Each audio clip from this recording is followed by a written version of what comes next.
São muitos os crimes envolvendo mortes onde tudo o que aconteceu tinha como motivo algum tipo de ritual. E em 1992, um caso que abalou a todos aparentemente envolvia esse tipo de trabalho. E o pior, a vítima era uma criança. Só que após os culpados serem pegos, aconteceu uma reviravolta que até hoje faz muita gente duvidar do veredito contra os responsáveis pelo crime. Nesse vídeo a gente vai conhecer o caso do menino Evandro e as bruxas de Guaratuba. Eu sou Marcelo Miros, fica comigo, depois da vinheta eu te conto.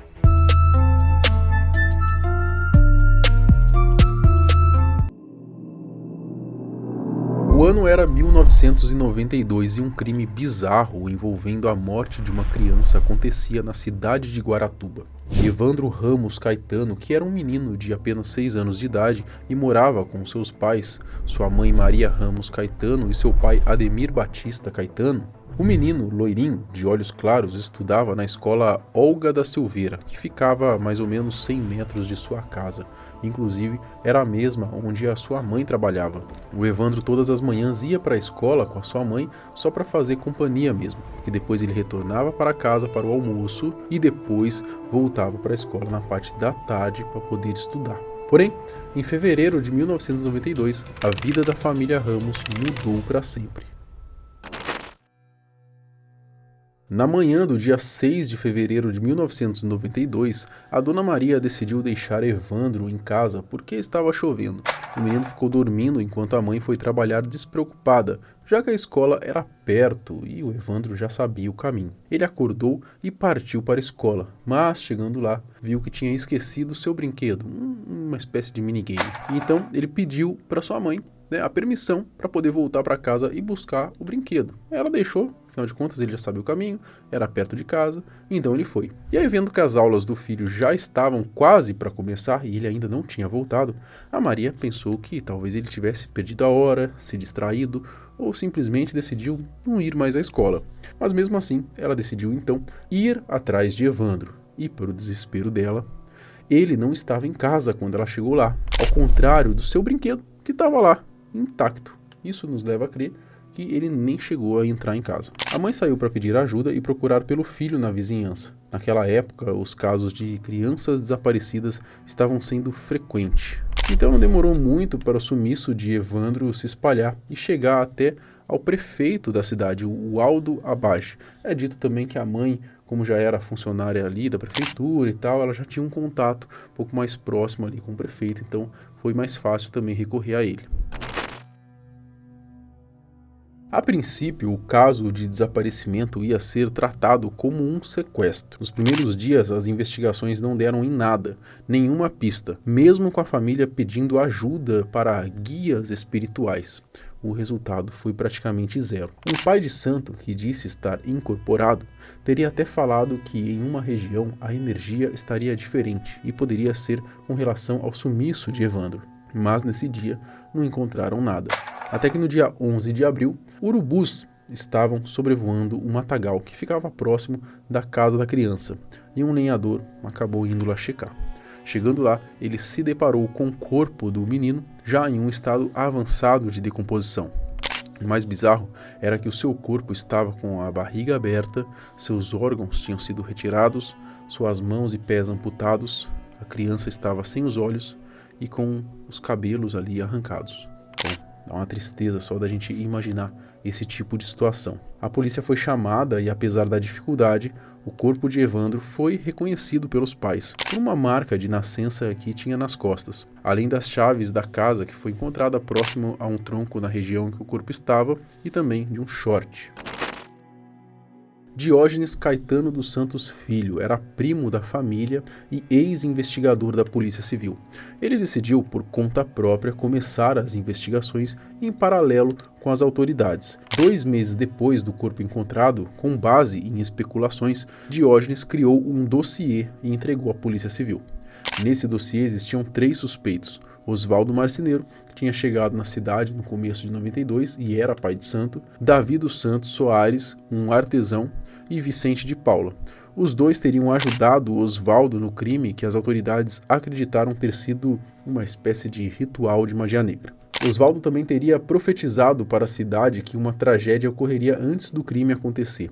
Mas apesar da brutalidade com que ocorreu, o que realmente deixou toda a cidade em choque foi o fato de que, de acordo com a investigação feita ali pelo ex-investigador, Celina Abage, a mulher do prefeito, e a sua filha Beatriz estariam envolvidas no crime. A primeira-dama teria encomendado a morte de Evandro e Beatriz Abage teria participado do ritual.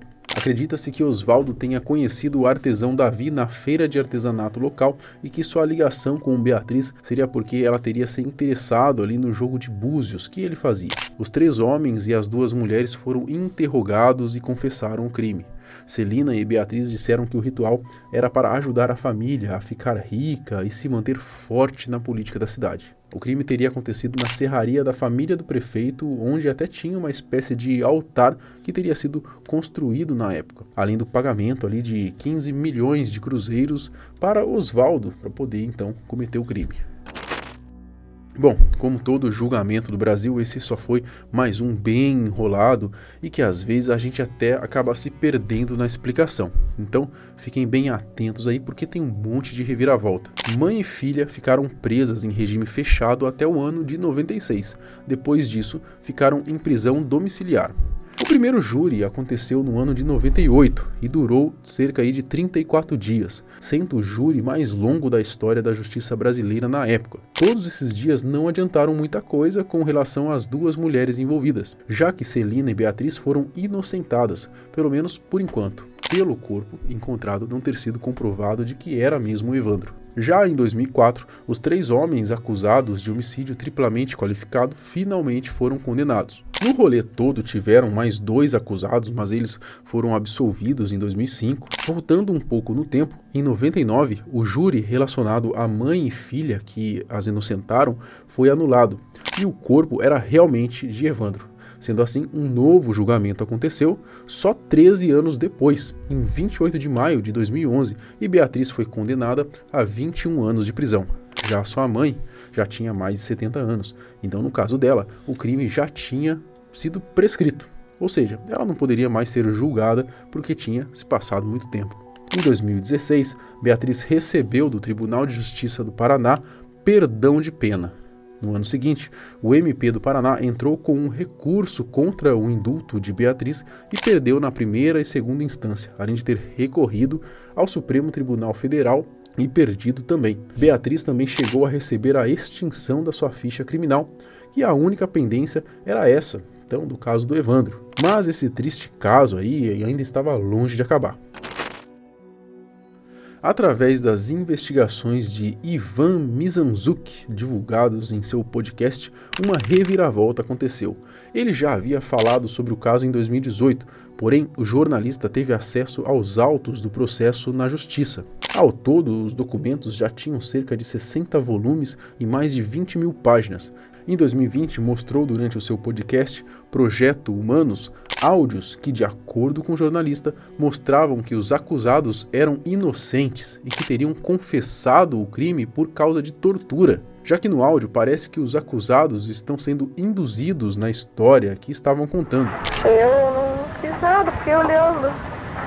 Você segurou a criança? Tá, eu segurei a criança. Lá vai estar o advogado teu, vai estar o pessoal, você vai contar essa história direitinho. Tá, confere. Na frente do promotor direitinho, porque depois ele vai dar um tempo. Tirou minha vida, mentira. Nós fizemos o trabalho, mas estava eu e você ali. Estava eu e você lá, segurando. Levamos o menino com o meu carro. Eu fui dirigindo. E lá foi feito o trabalho. Agora é ela que vai falar. Minha filha, se você está falando isso, é verdade. Quando eu falo é verdade. Nós pegamos a neném, matamos, abrimos a barriga, a boca dele.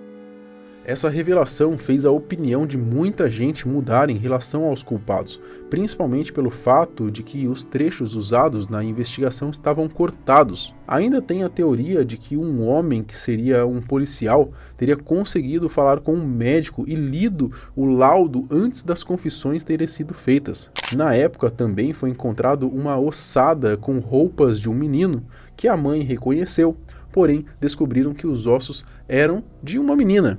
o que dá a entender que aquela situação foi criada e manipulada. Sendo assim, será que não poderia ter acontecido a mesma coisa com o caso do Evandro? Óbvio que os advogados da Zabad foram atrás das autoridades, já que Beatriz tinha saído como culpada na história. Para o caso ser reaberto, o Ministério Público do Paraná disse que seria necessária uma prova de autenticidade e contemporaneidade do material. No ano de 2022, o governo do Paraná fez formalmente um pedido de desculpas a Beatriz por sevícias indesculpáveis, sofridas por ela à época ali da investigação do caso. Em 16 de março desse ano, as autoridades decidiram por 3 votos a 2 manter a condenação de Beatriz Abage pelo desaparecimento e morte do menino Evandro Ramos Caetano. Bom, tá tipo, tira casaco, bota casaco, né? Tira casaco, bota casaco. Provavelmente seu advogado vai recorrer. O relator desembargador Mauro Bley Pereira Júnior disse que entenderam que as gravações não poderiam ser aceitas como prova por precisarem passar por comprovação judicial. O caso, que ganhou até uma série na Globoplay, parece não terminar tão cedo. E o pior, a verdade é que até hoje não se sabe ao certo quem é realmente culpado e o que de fato aconteceu com o menino Evandro. Luiz Carlos de Oliveira, delegado da Polícia Civil, chegou a falar que acreditavam que Evandro poderia ter sido vítima de tráfico de crianças ou até mesmo de adoção ilegal. Isso mesmo com a confirmação feita pelo exame de DNA, feitas com as provas do crime, já que não se sabe ao certo quem estava presente na coleta, que deve ser feita com a presença do MP, da defesa e do delegado. Diógenes, o amigo da família, ainda chegou a escrever um livro chamado de A Verdadeira História do Caso Evandro, onde ele dá a sua versão do crime. Bom, no final das contas, esse caso segue até hoje sem um veredito final sobre o que realmente teria acontecido com Evandro. Mas me diz você, o que você acha que de fato aconteceu com o menino? Comenta aqui embaixo, eu quero saber a sua opinião. A gente tem vídeos todos os dias no canal, lembrando, tá? Então se inscreve aqui no canal, deixa o seu like aqui para ajudar a gente no engajamento. A gente está quase chegando a 3 milhões, então é isso. Vai ser de bom grado a sua inscrição. Até o próximo vídeo. Tchau.